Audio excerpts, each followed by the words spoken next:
অপলক দৃষ্টিতে তাকিয়ে আছে তার সামনের দৃশ্যের দিকে। তার বয়ফ্রেন্ড ইউনজিন অন্য এক মেয়ের হাত ধরে হেসে হেসে কথা বলছে, তার গায়ে ঢলে পড়ছে। অথচ এই ছেলেটা 3 মাস তার পেছনে পড়েছিল প্রেম করার জন্যে। তবে সবচেয়ে বড় অদ্ভুত বিষয়, এত কিছুর পরও তের এতটুকু রাগ হচ্ছে না। এর আগে তার 2টা রিলেশনশিপ ভেঙে গিয়েছে, একটা তো মাত্র 3 সপ্তাহ টিকেছিল। ইউনজিনের সঙ্গে তার রিলেশনশিপ তবুও 9 মাস ছিল। তে দাঁড়িয়ে দাঁড়িয়ে এসব ভাবছিল, তখন ইউনজিনের চোখ তের ওপর পড়লে সে চলে যাওয়ার জন্য পা বাড়ালো। ইউনজিন দৌড়ে এলো তের দিকে, তের হাত ধরে ফেললো ইউনজিন। তে শান্ত ভঙ্গিতে বলে উঠল, হাত ছাড়ো ইউনজিন। তে আমাকে নিজেকে এক্সপ্লেন করার সুযোগ তো দেবে। আমার আর কোনো ব্যাখ্যা চাই না, তুমি যা করছিলে করো গিয়ে। আজ থেকে আমাদের মধ্যে কোনো সম্পর্ক নেই ইউনজিন। ইউনজিন তের হাত ছেড়ে দিয়ে রাগে ক্ষোভে ফেটে পড়ে এমন ভঙ্গিতে বলে উঠল, তুমি এটাই চাও? তোমার কোনোদিন আমাদের রিলেশনশিপ নিয়ে ভাবনাই ছিল না? আমি শুধু সম্পর্কটা একা বহন করেছি এই 9 মাস। তে ইউনজিনের দিকে ভ্রু কুঁচকে তাকালো, তারপর ততটাই বিরক্তি ভরা কণ্ঠে বলে উঠল, মানে কি বলতে চাইছো তুমি? আর তুমি আমার ওপরে চিট করছো, আর তুমি আমাকে এসব কথা বলছো? তোমার সাহস কত? আমি চিট করছি মানে? আমি তোমাকে এমনি তো বলতাম তোমার সঙ্গে আমার থাকাটা আর পসিবল নয়, কিন্তু তার আগেই তুমি জেনে গিয়েছো। একটা রিলেশনে থেকে তুমি অন্য মেয়ের সঙ্গে কথা বলছো, এটা কি এক প্রকার চিট করা নয়? তের কথা শুনে ইউনজিন এবার তাচ্ছিলের সুরে হেসে বলে উঠল, আর তুমি যে তোমার সো কল বেস্ট ফ্রেন্ডের সঙ্গে ঘুরে বেড়াও, রাত 1টায় সে তোমাকে কল করে, তুমি আমার কল কেটে তার সঙ্গে কথা বলো। ইভেন ভার্সিটিতেও তোমার সঙ্গ আমি পাই না, তুমি ওই জাঙ্কুকের সঙ্গে ঘুরে বেড়াও। এগুলো কি চিট করা নয়? তের আবার মাথা গরম হয়ে গেল।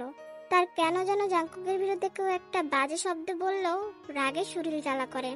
তে এবার দাঁতে দাঁত চেপে বলে উঠল, আমাদের রিলেশনশিপের প্রথম সেকেন্ডেই আমি তোমাকে বলেছিলাম জাঙ্কুক আমার best friend. He is my best buddy in the world. কি বলিনি? বলেছো, কিন্তু তুমি একবার ভাবো, আমার জীব যদি আমার থেকে বেশি অন্য এক ছেলের সঙ্গে সময় কাটায়, তাহলে আমার তো জেলাস ফিল হবেই। আমি ছেলে, আমার তো একটা সঙ্গ লাগেতে। রাখো তোমার ফালতু কথা। তুমি আমাকে কখনো কল বা মেসেজ করবে না। তুমি তোমার নতুন জিএস নিয়ে ভালো থাকো। হ্যাঁ, তা তো থাকবোই, কিন্তু তোমারও এই বেস্ট ফ্রেন্ড খেলাটা বন্ধ করা উচিত। কি বলছো তুমি? মানেটা ভার্সিটির সকলে জানে আমি বোকার মতো মরিচিকার পিছনে ছুটেছি এতদিন, সময় নষ্ট করেছি নিজের জীবনের এতটা। তুমি ঠিক কি বলতে চাইছো ঠিকভাবে বলো। তুমি কি বাচ্চা নাকি? ভার্সিটির সকলে তোমাদের কাপল মনে করে, আর তোমার কি মনে হয় জাঙ্কুক এমনিতেই ভার্সিটির এত সুন্দরী মেয়েদের রিজেক্ট করে? সে তোমাকে পছন্দ করে, তোমাকেই নিশ্চয়ই ভালোবাসে। চুপ করো, জাঙ্কুক তোমার মতো নয়, আমরা শুধু বন্ধু, বেস্টু। তোমরাই আমাদের সম্পর্কটা এভাবে ভাবতে ভালোবাসো। ইউনজিন এবার তাচ্ছিল্যে ভরা হাসিতে মেতে উঠে বলে উঠল, মনে রাখবে তে, একটা ছেলে আর একটা মেয়ে কখনোই বন্ধু হতে পারে না। তারা প্রেমে পড়বে, অবশ্যই জীবনের কোনো একটা সময় তারা প্রেমে পড়বে। হয়তো সেই সময়টা সবচেয়ে ভুল সময়, কিন্তু এটা হবেই। তাই তোমাদের জীবনে সেই ভুল সময়টা আসার আগেই তোমাদের নিজের সম্পর্ক ঠিক করে নাও। তে রাগে শরীর জ্বালা করছে।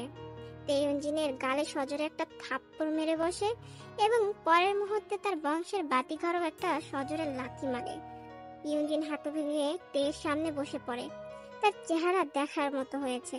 তে এবার একটু দূরে দাঁড়িয়ে থাকা মেয়েটির দিকে বলে উঠল, সরি আপু, তোমার বয়ফ্রেন্ডের বাতিঘরে আঘাত করার জন্য। তবে সমস্যা হবে না বোধ হয়, অতটা জোরেও দিইনি।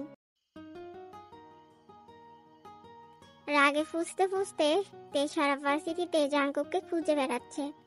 অবশেষে প্রায় 30 মিনিট খোঁজাখুঁজির পর তে জাঙ্কুককে লাইব্রেরির এক কোণের টেবিলে মাথা নুইয়ে বসে থাকতে দেখলো।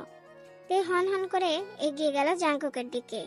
জাঙ্কুক নিজের স্কেচবুক মাথায় নিচে দিয়ে ঘুমিয়ে আছে, তার হাতে পেন্সিল ধরা, বোধহয় কিছু আঁকছিল সে।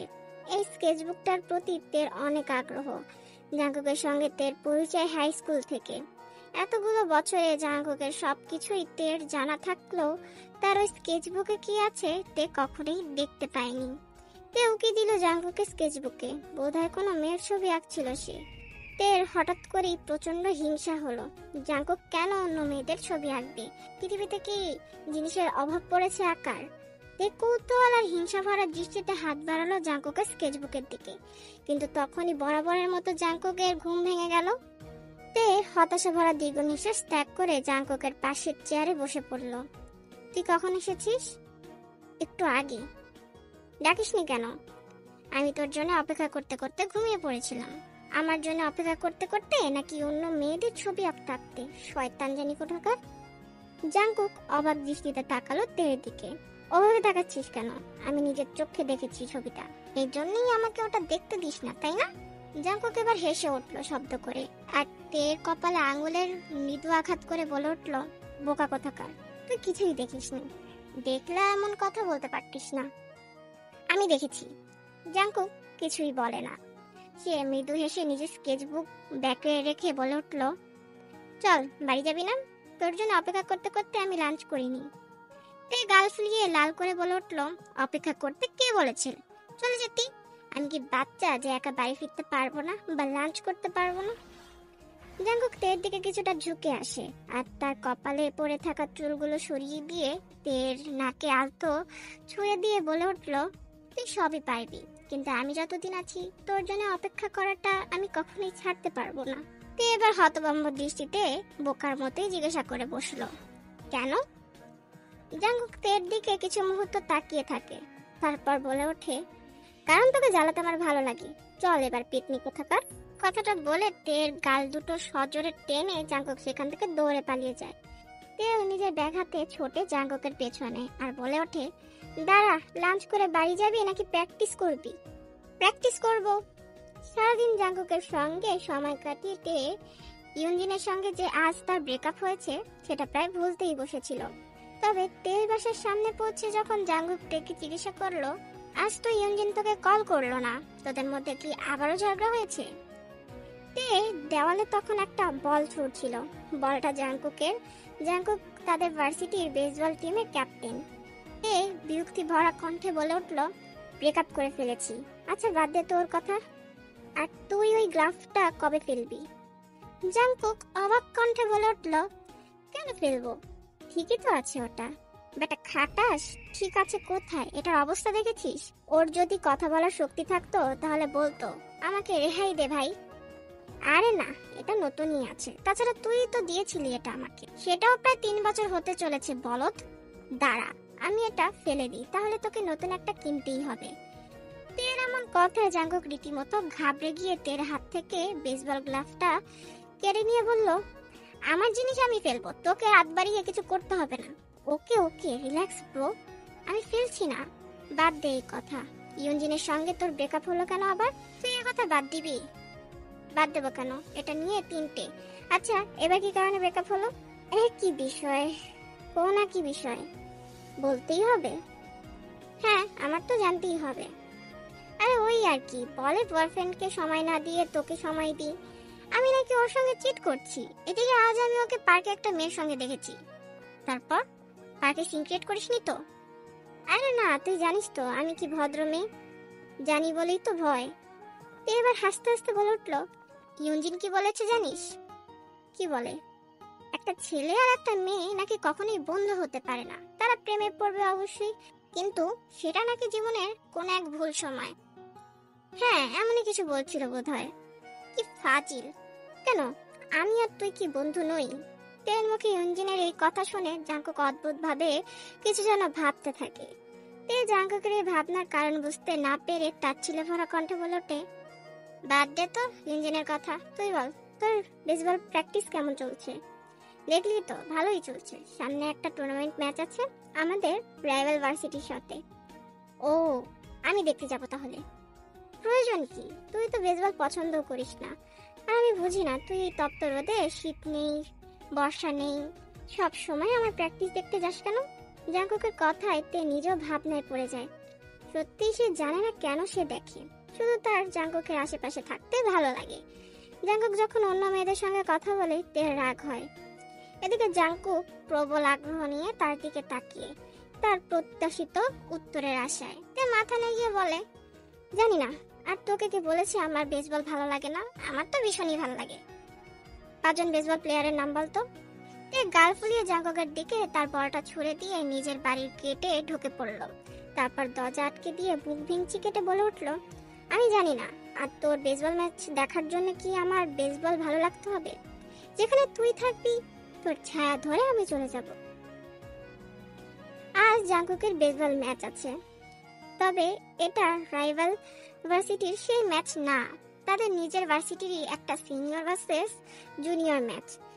বরাবরের মতনই আজও জাঙ্কুকের ম্যাচ দেখতে এসেছে। জাঙ্কুক বরাবরের মতনই অসাধারণ খেলেছে।